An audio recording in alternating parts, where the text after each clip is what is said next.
To my show Mauri Guru friends, बहुत ही important video है क्योंकि 7 डेज़ आपके बचे हुए हैं नीट के एग्ज़ाम में। इन 7 डेज़ में हम कर क्या सकते हैं, क्योंकि बहुत सारे बच्चों का ये सवाल रहता है कि सर 6 महीने से प्रिपरेशन तो कर रहे हैं, अब हम 7 डेज़ में करें क्या।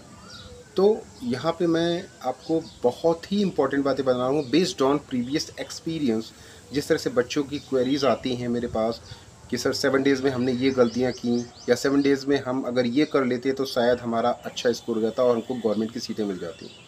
अगर आप नीट का क्वेश्चन पेपर का पैटर्न देखोगे तो यहाँ पे 180 में से कम ये मान के चलिए कि 140 क्वेश्चंस 140 क्वेश्चंस ऐसे होते हैं जो लगभग सभी बच्चे अटैम्प्ट कर लेते हैं। 550 से 580 के मार्क्स के बीच में स्कोर लगभग सभी बच्चे कर लेते हैं, खासकर जनरल, ओबीसी और ईडब्ल्यूएस के बच्चे। यहाँ पर होता क्या है कि इतने स्कोर पे आपका फाइनल सिलेक्शन तो गवर्नमेंट कॉलेजेस की सीटों में नहीं होता है, क्योंकि यहाँ पे जो क्वेश्चंस की डिफ़िकल्टी होती है वो एवरेज टू मीडियम होती है। ये लगभग सभी बच्चे अटैम्प्ट कर लेते हैं। यहाँ पे सिलेक्शन किसका होता है ये जानने की बात है। सिलेक्शन उन्हीं बच्चों को होता है जो मीडियम टू टफ़ और टफ़ टू डिफ़िकल्ट और ट्रिकी क्वेश्चंस को करेक्ट कर लेते हैं, उन्हीं का फाइनल सिलेक्शन होता है। और बेसिकली इस तरह के क्वेश्चन को कैसे, किस स्ट्रेटजी से आप सॉल्व करेंगे, ये भी हम इस वीडियो में बात करेंगे।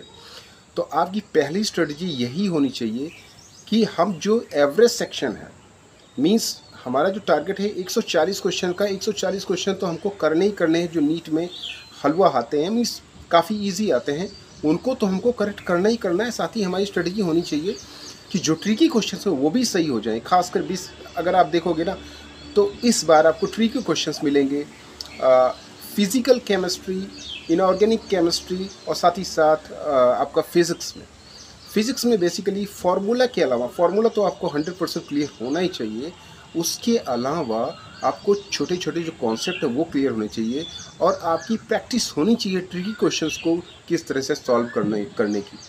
तो ये सारी चीज़ें आपकी रहेंगी, अभी से प्रैक्टिस रहेगी तभी आप ये इन सवालों को सॉल्व कर पाओगे, वरना आप एग्ज़ाम में केवल फार्मूला बेस्ड क्वेश्चंस को इस्तेमाल करके सवाल हल नहीं कर सकते हो, आप उसमें केवल टाइम बर्बाद करोगे।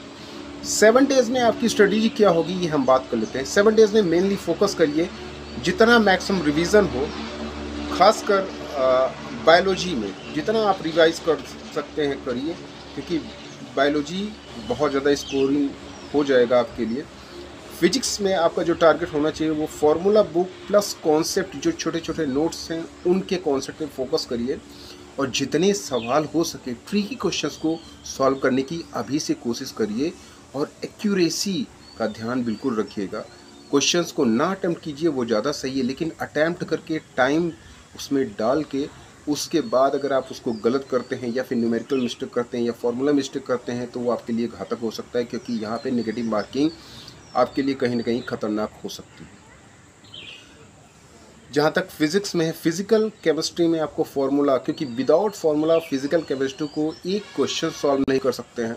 और केमिस्ट्री में इनऑर्गेनिक केमिस्ट्री पे भी फोकस रखिएगा, क्योंकि यहाँ पर भी आप विदाउट कॉन्सेप्ट सवाल को इस बार अटैम्प्ट नहीं कर पाएंगे, क्योंकि बहुत ही ट्रिकी क्वेश्चंस आने वाले हैं।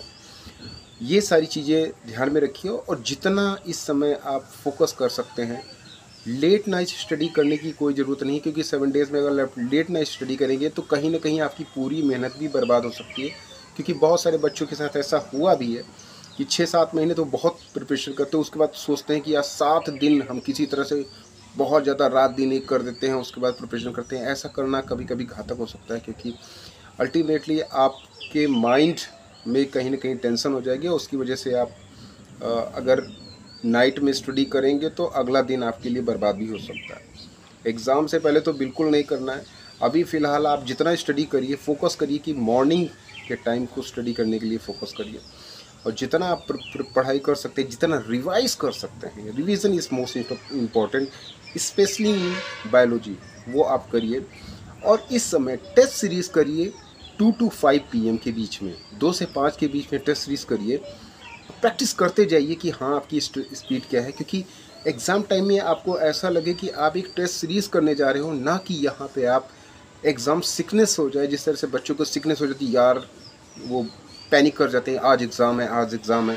तो ऐसा नहीं होना चाहिए। 2 to 5 PM के बीच में आप जितना प्रैक्टिस कर सकते हैं ये सवाल लीजिए, चाहे पुरानी टेस्ट सीरीज़ लीजिए, उसको सॉल्व करने की कोशिश करिए। दिन भर आप जितना रिवाइज़ कर सकते हैं रिवाइज़ करिए। कोई यहाँ पर्टिकुलर टाइम टेबल नहीं है दोस्तों, आप जहाँ पे जैसे भी कंफर्टेबल फील करते हैं पढ़ाई करिए।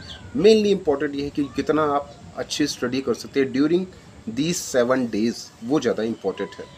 तो इन 7 डेज़ में आपको कॉन्फिडेंस कभी लूज़ नहीं करना है। आप अगर टेस्ट सीरीज़ कर रहे हो 2 to 5 में आपके कम मार्क्स आने, फिर भी आपको टेस्ट लूज़ नहीं करना है। आपने गलत सवाल को सही सवाल को गलत कर दिया, उसके बाद भी ऐसा लेके बैठ नहीं जाना, अरे यार ये मैंने फिर से गलत किया। ये होपलेस नहीं होना है। एग्ज़ाम के बाद ही आपको ये सारी चीज़ें करनी है। एग्ज़ाम से पहले होपलेस, ओवर कॉन्फिडेंस या फिर इस तरह की कोई चीज़ें आपके दिमाग में नहीं आनी चाहिए। ये सारी चीज़ें अगर आप ध्यान रखेंगे तो 100% आप 100% ही देंगे अपने एग्ज़ाम का। तो ये सारी चीज़ें ध्यान में रख के ही एग्ज़ाम में बैठिए और 7 डेज़ में जितना बेहतरीन हो सके आप उतना बेहतरीन कर सकते हैं। बशर्ते ये कि focus on daily revision of biology, physics and chemistry, daily practice of formula, daily practice of tricky बीज questions, daily practice of graph like questions, figures questions जो होते हैं फिजिक्स में, उन पे बेसिकली ध्यान दीजिए, क्योंकि मैक्सिमम इस बार फिगर वाले क्वेश्चंस आपके फिजिक्स में आने वाले हैं। तो फिजिक्स में फोकस करिए, फार्मूला पे, ट्रिक्स पे। तो जितना आप यहाँ पे फोकस करेंगे, जितना अच्छा आपका प्रैक्टिस रहेगा, उतना अच्छा आप एग्ज़ाम में अपना दे सकते हैं। आई होप कि ये वीडियो आपको अच्छा लगा हो। फोकस करिए और यहाँ पे कॉन्फिडेंस लूज़ करना नहीं, लेट नाइट स्टडी बिल्कुल नहीं करनी है, बिल्कुल नहीं करनी है। मेरी बात मान लीजिए, 10 बजे के बाद रात में आपको लेट नाइट स्टडी नहीं करनी है, नहीं घातक हो सकता है आपके लिए। बहुत सारे बच्चों के साथ इस तरह होता है कि पूरी प्रिपरेशन होने के बावजूद भी 7 दिन में वो इतना ज़्यादा मेहनत करते हैं, टेंशन ले लेते हैं कि उनका हेल्थ का इशू हो जाता है और उनको इस तरह की प्रॉब्लम हो जाती है कि उनको बीपी का या फिर पैनिक होने लगता है कि यार क्या होगा क्या होगा क्या होगा। इस तरह के क्या होगा कहने से कुछ नहीं होगा। आप केवल अपना 100% दीजिए, बाकी जो होगा वो देखा जाएगा, जो होगा वो सबके लिए होगा। अगर केवल ये छोड़ दीजिए कि हाँ मैंने 100% अपना दिया, क्योंकि 100% अगर आप नहीं देंगे तो आपको कहीं ना कहीं इस बात का मलाल होगा कि यार शायद काश में अगर 100% दे देता तो मेरा सिलेक्शन हो जाता। तो 100% देने से मत चूकिएगा, बाकी जो होगा वो देखा जाएगा। बेस्ट ऑफ लक दोस्तों।